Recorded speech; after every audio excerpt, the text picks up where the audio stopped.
Hello everyone! Welcome back to the channel. In today's video, I will show you how to convert an old mobile charger into a solar charger using simple repair techniques. This method is useful during power outages and is very easy to do at home. Problem and idea: many times, we have old or damaged chargers lying around and electricity is not always available. Instead of throwing the charger away, we can reuse it and convert it into a solar-powered charger.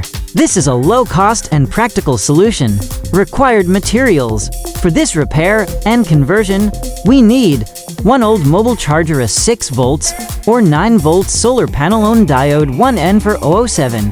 Connecting wire, soldering iron, and insulation tape. Please make sure everything is ready before starting. Repair and conversion process: first, carefully open the old charger casing. Remove the AC input section because we will not use it anymore. Now, connect the positive wire of the solar panel through the diode to prevent reverse current.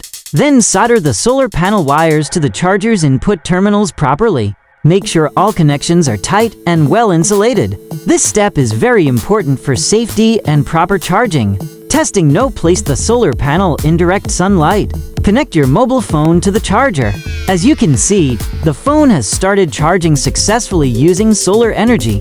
Conclusion: outro. So friends, this is how you can repair and convert an old charger into a solar charger. If you like this video, don't forget to like, share, and subscribe to the channel. Thank you for watching, and see you in the next repair video.